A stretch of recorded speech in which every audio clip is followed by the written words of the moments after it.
What's up, guys? We are the Podcast Discovery Show. We have a podcast that's about other podcasts. We've been doing the show for almost 4 years now. And through those 4 years, we have listened to hundreds of podcasts, probably like over 300 or 400 podcasts. And we have definitely listened to some amazing shows, and we've listened to some real stinkers. And through the process, we've learned a lot about what makes a podcast great and what really doesn't work when it comes to podcasting. So we want to take the time to share some things with you, some tips and tricks if you're trying to start your own podcast, and kind of what we've learned in our show and from listening to other people's shows. I'm Kirk. And I'm Zach. And yeah, and this is also a question we get a lot. A lot of people will ask us, because we have been doing this for almost 4 years, and so we've listened to a lot. People find out about our show and they're like, okay, do you have any tips for me starting? I have this idea. There's a lot of people that you'll talk to that are like, I have this idea for a podcast. And so we wanted to kind of talk about some of the things we've seen and some stuff that we think could help people get their own show started. One of the first things that we definitely always tell people is do not overthink your idea to the point that you never start it. Because we went to a podcast convention, and as soon as people found out what our show was, they would essentially just pitch their show to us. Yeah. And you would not believe the amount of people that they've bought equipment, they have got their domain and everything locked down, but they haven't recorded one single episode. And we were at a podcast convention. There's people that those tickets were like $500. You know how much money we had to save to be able to go to that thing? Yeah. And they're there at a podcast convention, and they don't even have a podcast yet. And our main advice is always start recording. Just start it. Start recording right now, because I didn't even start on the show until 14 episodes in. So that's when they figured out that they needed to make the show better, and they did immediately. But basically, it's one of those things where you won't see the problems in your format until you start recording and physically find out what they are. And you don't even have to release those yet if you don't want. No, Record you can them, hold on to them. Hold on to them, listen back to them, maybe critique them a little bit yourself. Don't get too much into it. Don't over critique it. But I think it's a good idea to at least put something in a MP3 format that you just start. You get behind a mic, you say some words, you figure out how many ums and ahs you say, and it will be a challenge for you. Yeah, when you first start, hurt. for sure. And if you're like us, hearing your own voice for the first year is going to drive you nuts. It's pretty rough, everybody. You got to get used to it. Those are two things to be aware of. You will find out every vocal tick you have, and you will find out what your voice sounds like recorded and not inside your head. So those are two things to be aware of, but you have to fight through it, because over time it will not have the same sting. And another really important tip that I would give you guys, especially if you're first starting out, have a basic structure for your show. Don't just be like, okay, well, me and my two buddies are very funny, and we have a lot of fun when we talk with each other and hang out. So I think we need to record it and just put it out there. To be honest, that's fine, but don't expect success on a show like that. It works for some. It does work for some, but very few. Unreliable. And the main thing is just have a structure, even if it's a loose structure. Our show is not very structured. It's actually more structured than people think, but we want it to be like that. We want it to seem conversational, but we have a good structure where we know where we're going, what the direction is for each episode. Yeah, and like you said, don't worry about it killing the improvised nature of what you're talking about. What that means is, literally, if you want to have a show about just you and your three friends talking, all you have to do is structure how that conversation moves, and that can be enough. But if you just sit down and start recording and start talking about whatever kind of happens, it might work sometimes, but sometimes it won't.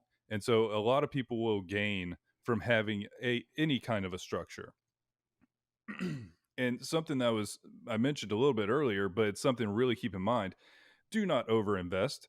It is not necessary to do. You can get, and we'll put out another video that's just kind of walking people through how you can get started podcasting. And for us, getting started podcasting always includes at least listenable audio. Mm-hmm. That's a a baseline set for us. So So I would say it don't underinvest either.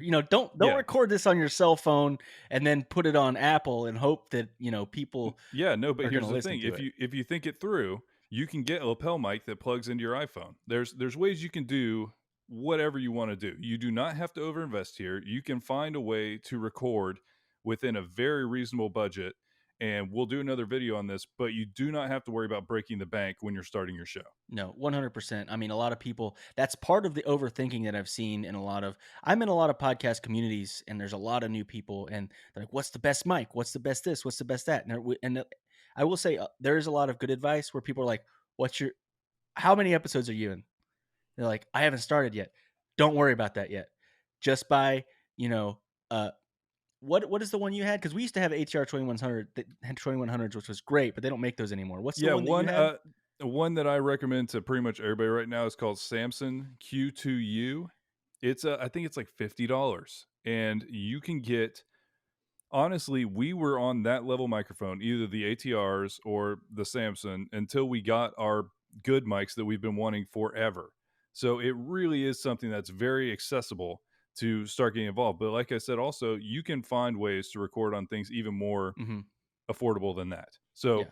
do not let like the cost of getting started be a barrier of entry to you, because it really doesn't have to be. There are some baseline costs involved, but they can be very, very low. I've actually learned a lot about if you're doing this as a hobby, which we'll get in another topic in this video about motives for doing a podcast. But if this is just a hobby to start, at least, this is actually a really cheap hobby. Once you've got your small infrastructure, it will last for a long time. And it's not like golf, it's not like paintball. It's not like something that costs hundreds of dollars to get ready. And then you have the membership fees and all this other stuff. Podcasting can be really cheap Yeah, and it, it it can can be be. an amazing adventure. Yeah, because when it comes down to it, you need something to record on, you need something to record, you need something to edit that recording, and you need somewhere to put it. And And that's somewhere to it. host it. Yep. That's it. So it really is very accessible. And if this is something that you're interested in, you can do this. It's definitely something that you can figure out. This one might seem like a no-brainer, but I will say this took a lot of iterations for us before we got it right. And that's use social media, use it smart. It's a free resource. You're on a platform that multiple platforms now. I mean, like so many, sometimes too many, in my opinion. There's so many platforms that you can be on and just get your name out there and be heard and be seen. And not only that, but get involved in the community. There are some really, really amazing small podcast communities out there that would love to help you, would love to get involved and give you tips and tricks, kind of like what we're trying to do right now. And it's a very small community, like it really is. Like it feels like a small family in podcasting. And even like some of the biggest names in podcasting, they're pretty accessible, Yeah, more accessible than you think. definitely they are. And honestly, it is very good for the promoting of your show. But honestly, the interaction and the podcast friends we've made is by far my reason I would say to do this. It's a very, very fun group to be a part of. Everybody is very helpful and accepting. You will enjoy some of the people that you meet just by reaching out. I feel like everybody's really trying to help each other succeed, and it's a really fun group. So I definitely agree there. So as you get into you started recording. There are a couple things that you definitely want to be doing as you're starting to get a couple episodes, and it's about fine tuning your show. So there's a couple things that we see happen. One of which is assuming everyone is a long term listener, and so it's a tricky one because you want some of this because there are some people who are a long term listener. You can do callbacks, you can do inside jokes and things like that. But if you assume that everyone is, then it can make it so that when people listen to a standalone episode for the first time, they're missing everything that you're talking You're about. They're creating not, an extra barrier of entry that you don't want between you and your potential audience. I think the biggest way to mitigate this is to, at the beginning of every episode, every single episode, explain what your show's about. We learned this at that convention, and I remember it kind of yep, blew my mind. I'm like, it's so simple, but it's so true. If someone's listening to you and it's their first time, they may only give you 30 seconds of their time. And if they don't know what your show's about in the first 30 seconds, you may have lost them forever and they may never come back. Okay. This brings me to another one that is sort of like a pet peeve of ours specifically. So take that as you will. If you have 10 minutes of banter before you start your show, you are running that risk of losing people. And I understand that it's funny and that my brother and me can do that. And it's funny to listen to and they all go for it. It's just something that we've seen. We've seen a lot of shows where there'll be 10 minutes of kind of like, so how was your week before they start their show? And it's not something we prefer. And to be completely honest, we don't want to say that we have never done this. Oh, we We have. made a lot of the reasons we're telling you some of these things is because we've made a lot of these mistakes, especially early on. So we're telling you some of the things we learned because I think we did this a lot No, we had before it. we learned. We broke it off into an entire show. So yeah, no, this is not meant to be judgmental. This is truly something where these are things. Pretty much everything on this list we learned slash did. It's not something where we're trying to like we're we're not some podcast geniuses. We've been doing this for 4 years, and we made these mistakes, and we have since changed them, and it's helped us. It's been something that worked out, and it's just something where we wanted to kind of pass this information on. And it really is something that it's fun to kind of go through these iterations and figuring it out. But yeah, if you continually fine tune your show, you will find a way to kind of get it always progressing. Mhm. And it's always something you want to try and find ways that it can be better and you can gain more listeners, make it more enjoyable for your listeners, everything like that. Yeah, one of the ways that we've done it over the years has been basically once a year, we kind of take a moment and we step back and we talk about, okay, what do you think we did really good this season with the show? What do you think we can do better? And what are we going to do that's completely different in this next season? And so it's something that it's always be trying to keep it fresh and try to always try to improve. I think that's a main thing in life in general, is just always try to be getting a little bit better, whether it is the sound quality, whether you do have enough money to spend on extra stuff, or whether it's okay, I'm gonna edit this a little bit better, we're gonna have a better intro, we're gonna have a canned outro, I don't know, just whatever it is that you want to do to make your show a little bit better, always be fine-tuning and making it just a little bit better. Another thing that I would say, definitely start, and there is a learning curve on this. It's gonna take time and it's gonna take experience over time. But learn the basics of audio editing. Uh, when I came in, I was the one editing the show, and I'm the one editing now. We've kind of taken turns on who edited what, but I think every single one of us, when we first started editing, this is the first thing we ever edited when Yeah. it comes to audio. No, it was. So we all had to learn from scratch, and it's definitely there is a learning curve depending on the program you use. Some of them have a steeper learning curve. I Yeah, think and this is Audacity is the something easiest to get into, I would say so. And Audacity's free. and it's free. And Reaper is free as well. It is very it's kind of intricate and there's a lot to learn, but Reaper is free as well. So you do not have to go out and pay for an audio editing software. And also it's something that we have talked about and we'll probably try and do is put out just here's a basic edit pass on Hmm. because between the three of us or between the two of us, we use three different programs. Hmm. We use Audition from Adobe. I use Audacity, which is the open source one, and then I've also been learning Reaper. So we can go Reaper's through. like right in the middle. It's Yeah, it's the free version, but it's also open source, and it has more of the capabilities of Audition, whereas Audacity is kind of it's a little clunky, but it's very easy to use. yeah, it's and for free.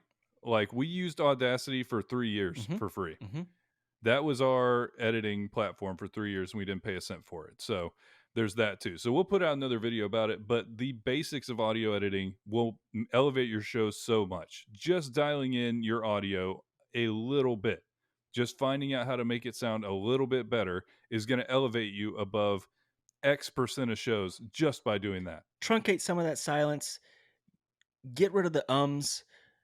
Somebody coughs, just silence that track. I mean, it's not rocket science, a lot of Yeah, it. reduce some noise, It's just a little bit compressions. of attention to detail. That's it. It's like when you listen to something, you don't want to hear some dude fart in the background. You want to just hear the voices. It's gonna be, someone's talking about some I thought you were gonna serious. say you didn't want it in the background. Oh, you want it the foreground? That's what you Yes. want? No, that's It was that's the poorly mic'd. outtakes. That's It the was poorly outtakes. mic'd. But yeah, I mean, just pay attention to those details. Kind of think about what you would want from a show, and then try to make that what you're giving your audience. It will pay off. It will. Yeah, it will make your show sound so much better and you're going to feel great about it. Okay, for our last kind of honorable mention of something that you should keep in mind as you're starting on your podcast. And first of all, we hope you do make a podcast. Mm-hmm. We love finding new podcasts. We love finding indie podcasts. We love finding people that are just doing it because they want to, because And they care if you about it. do, for real, like let us know in the comments on wherever you Yeah. see this on YouTube or Facebook or wherever this is at. Put it in the comments. We'd love to listen to your show, and we'd love to know if this helped you in any way whatsoever as well. Yeah, absolutely. But here are two things that we always tell everyone. Number one, if you are doing this to become rich, to make money at all, stop. Stop right now. Like okay, there are some people who make money on their podcast. There are people who make lots of money on their podcast and do it for their living. We have always said that because one, the vast majority with 300 million podcasts, I bet it is less than 1% that are doing this full time as their job. And that is not great odds for you to abandon everything in your life to try and make money on your show. The other reason that we say that is because it's not the best way to go about approaching your content. No. If you care about what you're talking about, we can tell. Over time, after listening to this many podcasts, we can hear when someone cares about their content, when it's something they're passionate about and something that they enjoy doing.